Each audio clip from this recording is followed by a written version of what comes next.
La maison des fours brûle et certains regardent ailleurs. Les fours, noirs musulmans du Soudan, ayant été jugés selon l'une des jurisprudences sacrées de Mahomet, un hadith, chez eux, dans leur maison, dit Dar, pas assez halal, donc pas assez pur au goût des conquérants arabes du Soudan, se retrouvent visiblement en cours d'halalisation. On les massacre d'une façon plus ou moins artisanale et bordélique, certes, mais suffisamment organisée pour être efficace et suffisamment décrétée pour que le gouvernement central n'y trouve rien à redire. Devant cet état de fait, que voyons-nous? Assistons-nous à la mobilisation de la Ligue arabe pour faire cesser ce crime? Non. Il s'occupe du bordel interpalestinien. Assistons-nous à la mobilisation de la conférence islamique mondiale? Non.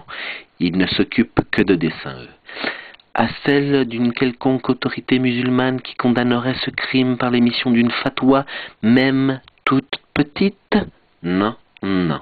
Assistons-nous à la mobilisation des masses musulmanes, alors déambulant en quête d'une ambassade soudanaise ou d'un drapeau soudanais à cramer? Non, non et encore non. À la mobilisation de l'opinion publique musulmane, présente dans nos démocraties, dans la Dar al-Demokratia? Toujours pas. Pourquoi donc?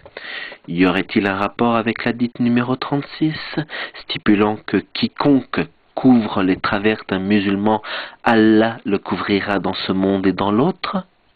Ou bien avec le numéro 42, lorsqu'il y est dit que quand bien même tes fautes atteindraient les nuages et que tu m'en demandes pardon, je te pardonnerai? Non, aucun rapport, vraiment, pardonnez-moi alors. En fait, sauf erreur, les seuls à réagir ne sont-ils pas les Juifs, comme Mélascar le dirait si bien, ou quelques autres blancs-becs qui, autour de Bernard-Henri Lévy, se mobilisent dans nos démocraties pour essayer de mettre fin à cette barbarie?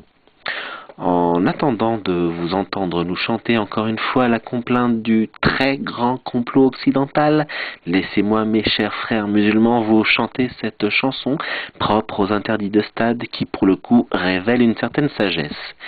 Mais ils sont où? La la la, mais ils sont où?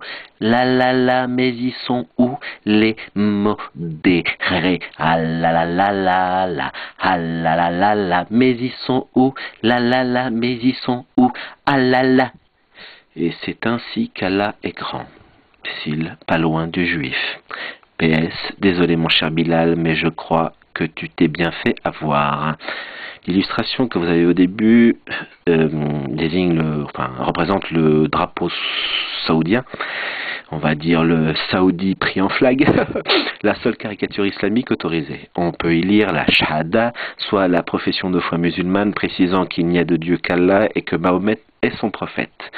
Voici pour la représentation textuelle de Mahomet. Quant aux armes, en guise de bombe, il est vrai qu'on n'y trouve qu'un sabre. Faut dire que c'est mieux, ça fait sans doute bien plus orthodoxe.